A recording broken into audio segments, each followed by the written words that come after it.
प्रेम से बोलिए बृहस्पति देवता की जय। श्री बृहस्पतिवार व्रत कथा। भारतवर्ष में एक प्रतापी और दानी राजा राज्य करता था। वह नित्य गरीबों और ब्राह्मणों की सहायता करता था। ये बात उसकी रानी को अच्छी नहीं लगती थी। वो न ही गरीबों को दान देती और न ही भगवान का पूजन करती थी, और राजा को भी दान देने से मना किया करती थी। एक दिन राजा शिकार खेलने वन को गए हुए थे, तो रानी महल में अकेली थी। उसी समय बृहस्पति देव साधु वेश में राजा के महल में भिक्षा के लिए गए और भिक्षा मांगी। रानी ने भिक्षा देने से इनकार कर दिया और कहा, हे साधु महाराज, मैं तो इस दान पुण्य से तंग आ गई हूँ। मेरा पति सारा धन लुटाते रहते हैं। मेरी इच्छा है कि हमारा धन नष्ट हो जाए, फिर ना रहेगा बांस, ना बजेगी बांसुरी। साधु ने कहा, देवी तुम तो बड़ी विचित्र हो। धन संतान तो सभी चाहते हैं, पुत्र और लक्ष्मी तो पापी के घर भी होनी चाहिए। यदि तुम्हारे पास अधिक धन है तो भूखों को भोजन दो, प्यासों के लिए प्याऊ बनवाओ, मुसाफिरों के लिए धर्मशालाएं खुलवाओ। जो निर्धन अपनी कुंवारी कन्याओं का विवाह नहीं कर सकते, उनका विवाह करा दो। ऐसे और कई काम हैं जिनके करने से तुम्हारा यश लोक परलोक में फैलेगा। परंतु रानी पर उपदेश का कोई प्रभाव न पड़ा। कहने लगी, महाराज आप मुझे कुछ मत समझाइए। मैं ऐसा धन नहीं चाहती जो हर जगह बांटती फिरूं। साधु ने उत्तर दिया कि यदि तुम्हारी ऐसी इच्छा है तो तथास्तु। तुम ऐसा करना कि बृहस्पतिवार को घर लीपकर पीली मिट्टी से अपना सिर धोकर स्नान करना, भट्टी चढ़ाकर कपड़े धोना। ऐसा करने से आपका सारा धन नष्ट हो जाएगा। इतना कहकर वह साधु महाराज वहां से आलोप हो गए। साधु के कहे अनुसार बातों को पूरा करते करते रानी को केवल 3 बृहस्पतिवार ही बीते थे कि उसकी समस्त धन संपत्ति नष्ट हो गई। अब भोजन के लिए राजा का परिवार तरसने लगा। तब एक दिन राजा ने रानी से कहा, हे रानी, तुम यहीं रहो, मैं दूसरे देश को जाता हूँ, क्योंकि यहाँ पर सभी लोग मुझे जानते हैं, इसलिए मैं कोई छोटा काम नहीं कर सकता। ऐसा कहकर राजा परदेश चला गया। वहां वह जंगल से लकड़ी काटकर लाता और शहर में बेचता। इस तरह से वह अपना जीवन व्यतीत करने लगा। इधर राजा के परदेश जाते ही रानी और दासी दुखी रहने लगी। एक बार जब रानी और दासी को 7 दिन तक बिना भोजन के रहना पड़ा, तो रानी ने अपनी दासी से कहा, हे दासी, पास ही के नगर में मेरी बहन रहती है, वह बड़ी धनवान है, तू उसके पास जा और कुछ ले आ, ताकि थोड़ी बहुत गुजर बसर हो जाए। दासी रानी की बहन के पास गई। उस दिन गुरुवार था और रानी की बहन उस समय बृहस्पतिवार व्रत की कथा सुन रही थी। दासी ने रानी की बहन को अपनी रानी का संदेश दिया, लेकिन रानी की बहन ने कोई उत्तर नहीं दिया। जब दासी को रानी की बहन से कोई उत्तर नहीं मिला, तब वह बहुत दुखी हुई। उसे क्रोध भी आया। दासी ने वापस आकर रानी को सारी बात बता दी। सुनकर रानी ने अपने भाग्य को कोसा। उधर रानी की बड़ी बहन ने सोचा कि मेरी बहन की दासी आई थी, परंतु मैं उससे नहीं बोली, इससे वह बहुत दुखी हुई होगी। कथा सुनकर और पूजन समाप्त करके वह अपनी बहन के घर आई और कहने लगी, हे बहन, मैं बृहस्पतिवार का व्रत कर रही थी। तुम्हारी दासी मेरे घर आई थी, परंतु जब तक कथा होती है तब तक न तो उठते हैं और न ही बोलते हैं, इसलिए मैं नहीं बोली। कहो दासी क्यों गई थी? रानी बोली, बहन तुमसे क्या छुपाऊं, हमारे घर में खाने तक को अनाज नहीं था। ऐसा कहते कहते रानी की आंखें भर आई। उसने दासी समेत पिछले 7 दिनों से भूखे रहने की बात अपनी बहन को विस्तार पूर्वक सुना दी। रानी की बहन बोली, देखो बहन, भगवान बृहस्पति देव सबकी मनोकामना पूर्ण करते हैं। देखो शायद तुम्हारे घर में अनाज रखा हो।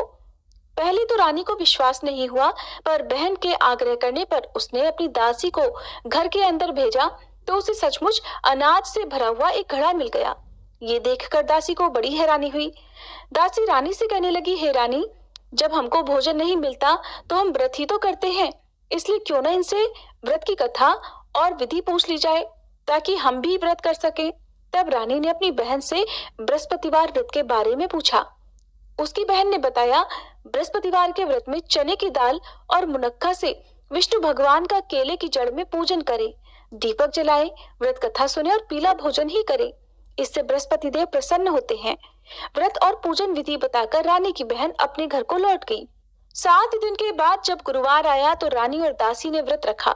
घुड़साल में जाकर चना और गुड़ लेकर आई, फिर उससे केले की जड़ तथा विष्णु भगवान का पूजन किया। अब पीला भोजन कहाँ से आए, इस बात को लेकर दोनों बहुत दुखी थे। क्योंकि उन्होंने व्रत रखा था, इसलिए बृहस्पति देव उनसे प्रसन्न थे। इसलिए वे एक साधारण व्यक्ति का रूप धारण कर 2 थालों में सुंदर पीला भोजन दासी को दे गए। भोजन पाकर दासी प्रसन्न हुई और फिर रानी के साथ मिलकर भोजन ग्रहण किया। उसके बाद वे सभी गुरुवार को व्रत और पूजन करने लगी। बृहस्पति भगवान की कृपा से उनके पास फिर से धन संपत्ति आ गई, परंतु रानी फिर से पहले की तरह आलस्य करने लगी। तब दासी बोली, देखो रानी, तुम पहले भी इसी प्रकार आलस्य करती थी। तुम्हें धन रखने में कष्ट होता था, इस कारण सभी धन नष्ट हो गया, और अब जब भगवान बृहस्पति की कृपा से धन मिला है तो तुम्हें फिर से आलस्य होता है। रानी को समझाते हुए दासी कहती है कि बड़ी मुसीबतों के बाद हमने ये धन पाया है, इसलिए हमें दान पुण्य करना चाहिए, भूखे मनुष्यों को भोजन कराना चाहिए और धन को शुभ कार्यों में खर्च करना चाहिए, जिससे तुम्हारे कुल का यश बढ़ेगा, स्वर्ग की प्राप्ति होगी और पितर प्रसन्न होंगे। दासी की बात मानकर रानी अपना धन शुभ कार्यों में खर्च करने लगी, जिससे पूरे नगर में उसका यश फैलने लगा। फिर एक दिन रानी और दासी आपस में विचार करने लगी कि न जाने राजा किस दशा में होंगे, उनकी कोई खोज खबर भी नहीं है। उन्होंने श्रद्धा पूर्वक बृहस्पति भगवान से प्रार्थना की कि राजा जहाँ कहीं भी हो शीघ्र वापस आ जाएं। उधर वह राजा एक दिन दुखी होकर जंगल में एक पेड़ के नीचे आसन जमाकर बैठ गया। वह अपनी दशा को याद करके व्याकुल होने लगा। बृहस्पतिवार का दिन था। एकाएक उसने देखा कि निर्जन वन में एक साधु प्रकट हुए। वह साधु वेश में स्वयं बृहस्पति देवता थे। लकड़हारे के सामने आकर बोले, हे लकड़हारे, इस सुनसान जंगल में तू चिंता मगन क्यों बैठा है? लकड़हारे ने दोनों हाथ जोड़कर प्रणाम किया और उत्तर दिया, महात्मा जी, आप सब कुछ जानते हैं, मैं क्या कहूँ? ये कहकर वह रोने लगा और साधु को अपनी आत्मकथा सुनाई। महाराज जी ने कहा, तुम्हारी स्त्री ने बृहस्पति के दिन बृहस्पति भगवान का निरादर किया है, जिसके कारण रुष्ट होकर उन्होंने तुम्हारी ये दशा कर दी। अब तुम चिंता दूर करके मेरे कहने पर चलो तो तुम्हारे सभी कष्ट दूर हो जाएंगे और भगवान पहले से भी अधिक संपत्ति देंगे। तुम बृहस्पति के दिन कथा किया करो। 2 पैसे के चने मुनक्का लाकर उसका प्रसाद बनाओ और शुद्ध जल से लोटे में शक्कर मिलाकर अमृत तैयार करो। कथा के पश्चात अपने सारे परिवार और सुनने वाले प्रेमियों में अमृत और प्रसाद बांटकर आप भी ग्रहण करो। ऐसा करने से भगवान तुम्हारी सब मनोकामनाएं पूर्ण करेंगे। साधु के ऐसे वचन सुनकर लकड़हारा बोला, हे प्रभु, मुझे लकड़ी बेचकर इतना पैसा नहीं मिलता जिससे भोजन के बाद कुछ बचा सकूं। मैंने रात में अपनी पत्नी को व्याकुल देखा है। मेरे पास कुछ भी नहीं जिससे मैं उसकी खबर मंगा सकूं। साधु ने कहा, हे लकड़हारे, तुम किसी बात की चिंता मत करो। बृहस्पति के दिन तुम रोजाना की तरह लकड़ियां लेकर शहर को जाओ। तुमको रोज से 2 गुना धन प्राप्त होगा, जिससे तुम भलीभांति भोजन कर लोगे और बृहस्पति देव की पूजा का सामान भी आ जाएगा। जो तुमने बृहस्पतिवार की कहानी के बारे में पूछा है वह इस प्रकार है। प्राचीन काल में एक बहुत ही निर्धन ब्राह्मण था। उसकी कोई संतान न थी। वह नित्य पूजा पाठ करता, लेकिन उसकी पत्नी न स्नान करती और न किसी देवता का पूजन करती। इसी कारण वह ब्राह्मण देवता बहुत दुखी रहते थे। भगवान की कृपा से ब्राह्मण के यहाँ एक कन्या उत्पन्न हुई। कन्या बड़ी होने लगी। प्रातः स्नान करके वह भगवान विष्णु का जप करती, बृहस्पतिवार का व्रत करने लगी। पूजा पाठ समाप्त कर पाठशाला जाती तो अपनी मुट्ठी में जौ भरकर ले जाती और पाठशाला के मार्ग में डालती जाती। लौटते समय वही जौ सोने के हो जाते तो उनको बीनकर घर ले आती। एक दिन वह बालिका सूप में उन सोने के जौ को फटक कर साफ कर रही थी कि तभी उसकी माँ ने देख लिया और कहा कि हे बेटी, सोने के जौ को फटकने के लिए सोने का सूप भी तो होना चाहिए। दूसरे दिन गुरुवार था। उस कन्या ने व्रत रखा और बृहस्पति देव से सोने का सूप देने की प्रार्थना की। बृहस्पति देव ने उसकी प्रार्थना स्वीकार कर ली। रोजाना की तरह वह कन्या जौ फैलाती हुई पाठशाला चली गई। पाठशाला से लौटकर जब वह जौ बीन रही थी तो बृहस्पति देव की कृपा से उसे सोने का सूप भी मिल गया। उसे वह घर ले आई और उससे जौ साफ करने लगी, परंतु उसकी माँ का वही ढंग रहा। एक दिन की बात है, कन्या सोने के सूप में जब जौ साफ कर रही थी, उसी समय उस नगर का राजकुमार वहां से निकला। कन्या के रूप और कार्य को देखकर वह उस पर मोहित हो गया। राजमहल आकर वह भोजन और जल त्याग कर उदास होकर लेट गया। राजा को जब राजकुमार द्वारा अन्न जल त्यागने का समाचार पता चला तो अपने मंत्रियों के साथ वह अपने पुत्र के पास गया और कारण पूछा। राजकुमार ने राजा को उस लड़की के घर का पता भी बता दिया। मंत्री उस लड़की के घर गया। मंत्री ने ब्राह्मण के सामने राजा की ओर से निवेदन किया। कुछ ही दिन बाद ब्राह्मण की कन्या का विवाह राजकुमार के साथ संपन्न हो गया। इधर कन्या के घर से जाते ही ब्राह्मण देवता के घर में पहले की तरह गरीबी का निवास हो गया। एक दिन दुखी होकर वह ब्राह्मण अपनी पुत्री से मिलने गए। बेटी ने पिता की अवस्था को देखा और अपनी माँ का हाल पूछा। ब्राह्मण ने सभी हाल कह सुनाया। तब कन्या ने बहुत सारा धन देकर अपने पिता को विदा कर दिया। लेकिन कुछ दिन बाद फिर वही हाल हो गया। ब्राह्मण फिर अपनी कन्या के यहाँ गया और सभी हाल कहा तो पुत्री बोली, हे पिताजी, आप माताजी को यहाँ लिवा लाओ, मैं उन्हें वह विधि बता दूंगी जिससे गरीबी दूर हो जाए। ब्राह्मण देवता अपनी पत्नी को साथ लेकर अपनी पुत्री के पास राजमहल पहुंचे तो पुत्री अपनी माँ को समझाने लगी, हे माँ, तुम प्रातःकाल स्नानादि करके विष्णु भगवान का पूजन करो तो सब दरिद्रता दूर हो जाएगी। परंतु उसकी माँ ने उसकी एक भी बात नहीं मानी। वह प्रातःकाल उठकर अपनी पुत्री की बची जूठन को खा लेती थी। एक दिन उसकी पुत्री को बहुत गुस्सा आया। उसने अपनी माँ को एक कोठरी में बंद कर दिया। प्रातः उसे स्नानादि करा के पूजा पाठ करवाया तो उसकी माँ की बुद्धि ठीक हो गई। इसके बाद वह नियम से पूजा पाठ करने लगी और प्रत्येक बृहस्पतिवार को व्रत करने लगी। इस व्रत के प्रभाव से मृत्यु के बाद वह स्वर्ग को गई। वह ब्राह्मण भी सुख पूर्वक इस लोक का सुख भोगकर स्वर्ग को प्राप्त हुआ। इतना कहकर साधु अंतर ध्यान हो गए। धीरे धीरे समय बीतने पर फिर वही बृहस्पतिवार का दिन आया। लकड़हारा जंगल से लकड़ी काटकर किसी शहर में बेचने गया। उसे उस दिन और दिन से अधिक पैसा मिला। राजा ने चना गुड़ आदि लाकर गुरुवार का व्रत किया। उस दिन से उसके सभी क्लेश दूर हुए। परंतु जब दोबारा गुरुवार का दिन आया तो बृहस्पतिवार का व्रत करना भूल गया। इस कारण बृहस्पति भगवान नाराज हो गए। उस दिन उस नगर के राजा ने विशाल यज्ञ का आयोजन किया था और शहर में ये घोषणा कर दी कि कोई भी मनुष्य अपने घर में भोजन न बनाए, न आग जलाए। समस्त जनता मेरे यहाँ भोजन करने आए। इस आज्ञा को जो न मानेगा उसे फांसी की सजा दी जाएगी। इस तरह की घोषणा संपूर्ण नगर में करवा दी गई। राजा की आज्ञा अनुसार शहर के सभी लोग भोजन करने गए, लेकिन लकड़हारा कुछ देर से पहुंचा, इसलिए राजा उसको अपने साथ घर लिवा ले गए और ले जाकर भोजन करा रहे थे तो रानी की दृष्टि उस खूंटी पर पड़ी जिस पर उसका हार लटका हुआ था। वह वहां पर नहीं दिखाई दिया। रानी ने निश्चय किया कि मेरा हार इसी मनुष्य ने चुरा लिया है। उसी समय सिपाहियों को बुलाकर उसको कारागार में डलवा दिया। जब लकड़हारा कारागार में पड़ गया और बहुत दुखी होकर विचार करने लगा कि न जाने कौन से पूर्व जन्म के कर्म से मुझे यह दुख प्राप्त हुआ है, और उसी साधु को याद करने लगा जो कि जंगल में मिला था।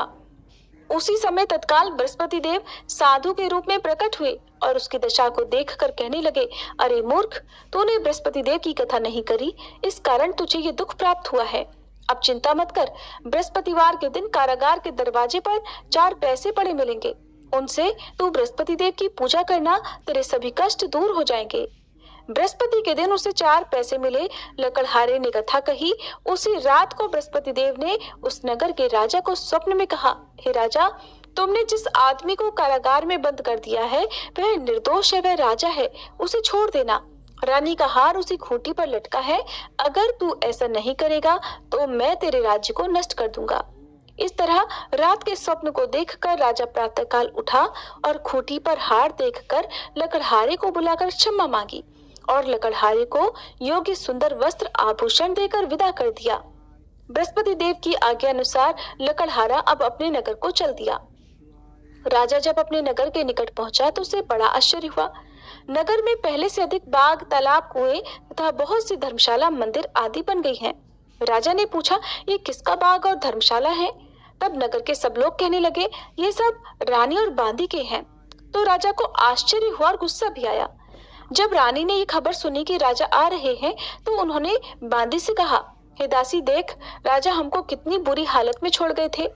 हमारी ऐसी हालत देखकर वो लौट ना जाए, इसलिए तू दरवाजे पर खड़ी हो जा। आज्ञा अनुसार दासी दरवाजे पर खड़ी हो गई। राजा आए तो उन्हें अपने साथ लिवा लाई। तब राजा ने क्रोध करके अपनी रानी से पूछा कि ये धन तुम्हें कैसे प्राप्त हुआ है? तब उन्होंने कहा, हमें ये सब धन बृहस्पति देव के इस व्रत के प्रभाव से प्राप्त हुआ है। अब राजा ने निश्चय किया कि 7 रोज बाद तो सभी बृहस्पति देव का पूजन करते हैं, परंतु मैं प्रतिदिन दिन में 3 बार कहानी और रोज व्रत किया करूंगा। अब हर समय राजा के दुपट्टे में चने की दाल बंधी रहती और दिन में 3 बार कहानी कहता। एक रोज राजा ने विचार किया कि चलो अपनी बहन के यहाँ हो आए। इस तरह निश्चय कर राजा घोड़े पर सवार होकर अपनी बहन के यहाँ को चलने लगा। मार्ग में उसने देखा कि कुछ आदमी एक मुर्दे को लिए जा रहे हैं। उन्हें रोककर राजा कहने लगा, अरे भाइयों, मेरी बृहस्पति देव की कथा सुन लो। वे बोले, लो, हमारा तो आदमी मर गया है, इसको अपनी कथा की पड़ी है। परंतु कुछ आदमी बोले, अच्छा कहो, हम तुम्हारी कथा भी सुनेंगे। राजा ने दाल निकाल ली और जब कथा आधी हुई थी कि मुर्दा हिलने लग गया, और जब कथा समाप्त हो गई तो राम राम करके वह मनुष्य उठकर खड़ा हो गया। आगे मार्ग में उसे एक किसान खेत में हल चलाता मिला। राजा ने उसे देखा तो उससे बोले, अरे भैया, तुम मेरी बृहस्पतिवार की कथा सुन लो। किसान बोला, जब तक मैं तेरी कथा सुनूंगा तब तक 4 हरैया जोत लूंगा। जा, अपनी कथा किसी और को सुनाना। इस तरह राजा आगे चलने लगा। राजा के हटते ही बैल पछाड़ खाकर गिर गए और उस किसान के पेट में बड़ी जोर का दर्द होने लगा। उसी समय उसकी माँ रोटी लेकर आई। जब उसने ये देखा तो अपने पुत्र से सब हाल पूछा और बेटे ने सभी हाल कह दिया। तो बुढ़िया दौड़ी दौड़ी उस घुड़सवार के पास गई और उससे बोली कि मैं तेरी कथा सुनूंगी, तू अपनी कथा मेरे खेत पर चलकर ही कहना। राजा ने बुढ़िया के खेत पर जाकर कथा कही, जिसके सुनते ही बैल उठ खड़े हुए और किसान के पेट का दर्द भी बंद हो गया। राजा अपनी बहन के घर पहुंचा। बहन ने भाई की खूब मेहमानी की। दूसरे रोज प्रातःकाल राजा जगा तो वह देखने लगा कि सब लोग भोजन कर रहे हैं। राजा ने अपनी बहन से कहा, ऐसा कोई मनुष्य है जिसने भोजन ना किया हो, मेरी बृहस्पतिवार की कथा सुन ले। बहन बोली, है भैया, ये देश ऐसा ही है। पहले यहाँ लोग भोजन करते हैं, बाद में अन्य काम करते हैं। अगर कोई पड़ोस में हो तो देखाऊं। वो ऐसा कहकर देखने चली गई, परंतु उसे ऐसा कोई व्यक्ति नहीं मिला जिसने भोजन ना किया हो।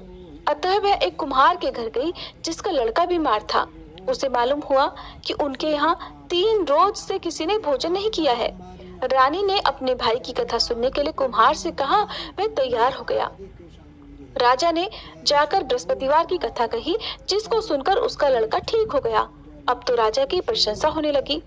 एक दिन राजा ने अपनी बहन से कहा, हे बहन, अब हम अपने घर को जाएंगे, तुम भी तैयार हो जाओ। राजा की बहन ने अपनी सास से कहा। सास ने कहा, हाँ चली जा, परंतु अपने लड़कों को मत ले जाना, क्योंकि तेरे भाई की कोई संतान नहीं है। बहन ने अपने भैया से कहा, हे भैया, मैं तो चलूंगी, पर कोई बालक नहीं जाएगा। राजा बोला, जब कोई बालक नहीं जाएगा तब तुम भी जाकर क्या करोगी। बड़े दुखी मन से राजा अपने नगर को लौट आया। राजा ने अपनी रानी से कहा, हम निर्वंशी राजा हैं, हमारा मुंह देखने का धर्म नहीं है और कुछ भोजन आदि नहीं किया। रानी बोली, हे प्रभु, बृहस्पति देव ने हमें सब कुछ दिया है, वह हमें संतान अवश्य देंगे। उसी रात को बृहस्पति देव ने राजा से स्वप्न में कहा, हे राजा, उठ, सभी सोच त्याग दे, तेरी रानी गर्भ से है। राजा को ये बात सुनकर बड़ी खुशी हुई। 9वें महीने में उसके गर्भ से एक सुंदर पुत्र पैदा हुआ। तब राजा बोला, हे रानी, स्त्री बिना भोजन के रह सकती है, पर बिना कहे नहीं रह सकती। जब मेरी बहन आए तब तुम मुझसे कुछ मत कहना। रानी ने सुनकर हाँ कर दिया। जब राजा की बहन ने ये शुभ समाचार सुना तो वह बहुत खुश हुई और बधाई लेकर अपने भाई के यहाँ आई। तभी रानी ने कहा, घोड़ा चढ़कर तो नहीं आई, गधा चढ़ी आई। राजा की बहन बोली, भाभी, मैं इस प्रकार न कहती तो तुम्हें संतान कैसे मिलती। बृहस्पति देव ऐसे ही हैं, जैसे जिसके मन में कामनाएं हैं सभी को पूर्ण करते हैं। जो सद्भावना पूर्वक बृहस्पतिवार का व्रत करता है और कथा पढ़ता है अथवा सुनता है, दूसरों को सुनाता है, बृहस्पति देव उसकी सभी मनोकामनाएं पूर्ण करते हैं।